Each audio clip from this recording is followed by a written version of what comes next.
호기심을 잡아라. 청춘호 가족 여러분, 잘 지내셨죠? 우리는 인생을 살아가는 것을 길을 걸어간다라고 이야기를 합니다. 인생길. 그래서 우리 청소년들의 가장 큰 고민도 진로 고민이라고 하는데요. 이 진로가 다름 아니라 길로 나간다라는 뜻 아니에요? 길. 이 길로자를 써서 이제 길인데, 우리 인생이 이렇게 길로 비유가 되곤 합니다. 우리 인생의 마지막, 그 마지막까지 우리가 열심히 걸어가는데, 그 길이 꽃길이 되기를 좀 간절히 바라면서 꽃길만 걸어요. 꽃길만 이런 꽃길을 많이 바라고 있습니다. 얼마 전에 종영했던 KBS 드라마 꽃길만 걸어요 라는 그 인생 리셋 드라마도 있고요. 또 너 때문에 잠 못 자고 너 때문에 밤새 설레는데 이제는 솔직히 말해줘 꽃길만 걷게 해줄게 라는 그 데이브레이크의 히트곡도 있습니다. 자, 이처럼 꽃 그리고 길, 그 아름다움의 대명사인 꽃과 또 미래를 대변하는 이 길이 결합돼서 꽃길이라는 단어가 마치 불길같이 번지고 있어요. 사랑하는 사람들에게 이렇게 행복한 미래를 약속하는 꽃길만 걷게 해줄게 라는 그 이야기에 오지랖 넓게 좀 딴지를 걸고 싶습니다. 더 솔직하게 말해서 인생은 사실 꽃길은 아니라는 거죠. 그렇게 우리의 삶의 노정은 낭만적이지 않습니다. 왜냐면요, 우리가 길을 가다 보면은 갑자기 다른 길이 나와요. 이것을 우리는 기로라고 합니다. 이 길로 갈까? 저 길로 갈까? 갑자기 튀어나온 이 길을 선택을 해야 된다는 거죠. 또 길을 가다 보면 갑자기 이상한 아주 험난한 길이 나옵니다. 우리는 그것을 이제 애로라고도 합니다. 애로사항이라고 들어봤죠? 또 한참 가다 보면은 막 길이, 이거 뭐예요? 이거는 미로라고 해요. 미로. 네, 미로. 한자로 이렇게 써요. 미로. 도저히 빠져나올 수 없는 그런 미로가 있다. 내가 갑자기 살았다. 활로가 생기기도 합니다. 네, 활로. 그러다가 누군가에게 나의 이 삶의 모습을 보고 축복의 통로가 되기도 해요. 네, 통로.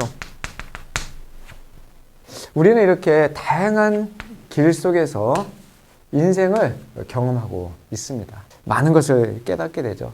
그래서 진로라는 것은 단순한 직업을 선택을 하거나 내가 어느 대학을 가야 되겠다, 진로 적성 그 정도가 아니라 인생 전체를 길이라고 볼 수 있는 거죠. 조금 다른 얘기 해볼게요. 전 세계에 K-팝의 아주 기세가 대단하다는 것은 여러분 다 잘 알 것입니다. 그 멜로디 한마디, 그 노랫말 그 한 소절을 위해서 최고의 전문가들이 집중력을 부어댑니다. 탁월한 결과물들이 그 K-팝을 통해서 나오게 되죠. 2017년도에 혹시 선미라는 가수 아세요? 선미. 그때 냈던 그 노래가 바로 가시나입니다. 가시나. 이 가시나라는 단어는요, 세 가지 뜻을 갖고 있어요. 첫 번째, 꽃의 줄기에 도단한 이 가시예요. 가시. 이렇게 꽃이 가시.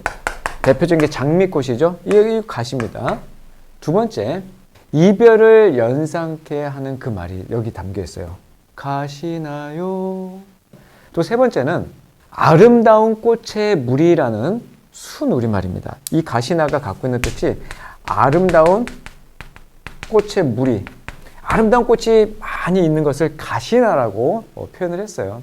그러니까 이 가시나라는 단어는 운율을 맞추기 위해서 라임 연구는 기본이고 동음 이의어를 사용하기도 했고 언어 유희를 개발했고 더 나아가서 우리말의 뿌리까지 찾아서 어원 연구까지 한 이런 각고의 노력이 대중들에게 전폭적인 사랑을 받는 이유가 된 것이죠. 이 가시나를 조금 더 깊이 이야기해보면, 여러분 신라의 그 화랑제도 아시죠? 그 화랑의 어원은 가시에서 왔어요. 가시는 본래 꽃의 옛말이에요. 이게 꽃의 옛말이 뭐다? 가시다. 가시다. 꽃의 옛말이 가시라고요. 그리고 나는 무리를 의미했어. 무리. 그래서 아까 얘기했잖아요. 아름다운 꽃의 무리라고. 그러니까 옛날 신라 시대의 화랑을 가시나라고 했었어요. 그러니까 가시나의 이두식 표기가 바로 화랑이에요. 신라 시대 때는 화랑이 처음에는 처녀들을 중심으로 조직이 되었어요. 그래서 그 무리들을 가시나라고 불렀던 겁니다. 그래서 이 가시가 그 후에 15세기까지 아내의 뜻으로도 쓰였어요. 그래서 부부를 15세기 때는 가시버시라고 했어요. 가시버시. 각시라고 들어봤죠? 각시. 이거는 남편을. 그래서 부부가 바로 가시버시. 제가 드리고 싶은 말씀은 뭐냐면 결국 우리가 그토록 바라고 있는 이 꽃길이 무슨 길이다? 가시밭길이다. 패러독스, 역설이라고 볼 수 있겠죠? 오늘은 제가 역설에 대한 이야기를 조금 할까 합니다. 자, 역설은 힘주어 말하다 할 때 그 역이 아니라 거스를 역을 써요. 그러니까 말이 안 되는 그런 이야기를 하죠. 반어법하고는 다른 이야기인데, 예를 들면 우리 친구들은 이제 그 시를 알 거예요. 깃발. 혹시 아세요? 유치환님의 깃발. 여기 보면 그 유명한 시험에 자주 출제되는 소리 없는 아우성. 말이 안 되죠? 소리가 없는데 아우성이래. 이게 바로 역설이에요. 대표적인 거죠. 또 이형기의 낙화라는 시가 있어요. 이형기의. 이거 시험에 단골로 나오니까 여러분 잘 아셔야 돼요. 여기 보면 뭐가 나오냐면 결별이 이룩하는 축복이라고 나와요. 결별이 이룩하는 축복. 축복이 결별이 축복이에요? 아니죠. 말이 안 되는 거란 말이에요. 다 역설이에요.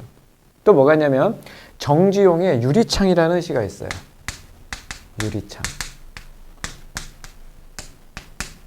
자, 시 제목이 유리창이니까 뭐가 영상이 되겠죠.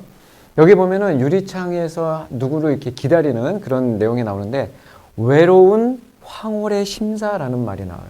외로운 황홀의 심사. 외로운 게 황홀하냐고요. 말이 안 되죠? 또 뭐가 있어요? 김영랑의 모람이 피기까지. 이제는 쓰지 않을게요. 거기에 보면 뭐라고 나오냐면 찬란한 슬픔의 봄이라는 표현이 있어요. 슬픈데 찬란하대. 그냥 깜깜한 슬픔 그런 것보다 찬란한 슬픔은 더 슬픈 거예요. 이게 역설의 효과예요.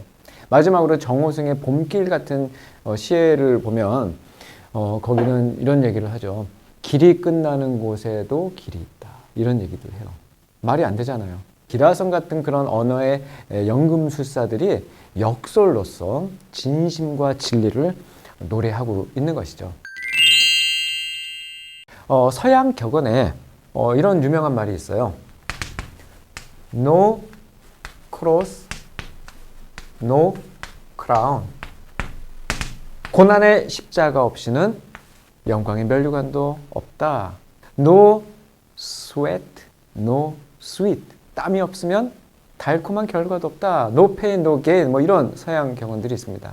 제가 꽃의 우리말 가시에 대해서 이야기했는데요. 오늘은 가시를 가지고 금관이 아닌 왕관을 만든 가시관 이야기를 할까 합니다. 로마 병사들이 가시나무로 가시관을 만들었어요. 예수님의 두피를 뚫고 들어가는 아주 날카로운 가시관 말이죠. 예수님은 자주색 옷이 그 몸에 입혀지고 유대 사람의 왕 만세라고 하는 조롱과 함께 얼굴에 병사들의 손바닥이 무차별적으로 날아옵니다. 우리 예수님은 본디오 빌라도에게 재판을 받은 곳으로부터 골고다 언덕을 향해서 그 무거운 십자가를 지고 약 800m의 그 길을 걸어 올라가셨어요. 그 길을 우리는 비아 돌로로사라고 하는데요. 그 길은 누가 봐도 저주의 길이었어요. 채찍질을 당하면서 그 저주의 길을 걸어 올라가는 그 예수님. 사방에서는 침뱉음, 야유, 군중들의 온갖 조롱과 멸시 속에서 그 무거운 나무 형틀을 직접 짊어지고 올라가야 하는 그 길은 가시밭길이었습니다. 실제로 가시관을 쓴 채 그 가시밭길을 걸어갔단 말이죠. 그 길이 바로 십자가의 길입니다. 그 십자가의 길 끝에 골고다 언덕이 있었고요. 그 짊어졌던 십자가가 섰어요. 그 십자가를 져야만 그 어둠의 권세를 이길 수 있는 이것이 바로 역설이죠. 오로지 가시로 가득한 길을 통과해야만 도달할 수 있는 그 영광의 길. 너무나 고통스럽고 수치스럽고 포기하고 싶은 길이지만 그 길이 꽃길임을 아셨기 때문에 우리 예수님은 묵묵히 그 가시밭길을 걸어가신 겁니다. 당신이 먼저 그 길을 가셨어야만 당신의 백성들을 아버지께로 인도할 수 있기 때문에 예수님은 요한복음 1장 14장 6절에서 그렇게 말씀하신 거죠. 나는 길이요 진리요 생명이니 나를 통하지 않고서는 아버지께로 올 사람이 없다. 사랑하는 여러분, 우리 예수님은 우리를 그 길로 초대하십니다. 걷기에 힘겹고 보기에 볼품없는 그 좁은 길로만 초대하시는 거예요. 가시밭길로 보이지만 그 길은 실상 향기 가득한 꽃길임을 아셨기 때문입니다. 그러니 우리는 신나게 걸어갈 수 있어야 돼요. 어떤 상황 속에서도 행복하게 이 길을 걸어갈 수 있어야 합니다. 이런 노래 있잖아요. 내가 걸어갈 때 길이 되고 살아갈 때 삶이 되는 그 십자가의 길. 영원한 나라로 이어진 아름다운 그 길 말입니다. 마지막으로 마태복음 16장 24절 말씀을 이야기해드리고 오늘의 영상 마칠게요. 누구든지 나를 따르려거든 자기를 부인하고 자기 십자가를 지고 따라야 한다. 다음 시간에 만나겠습니다.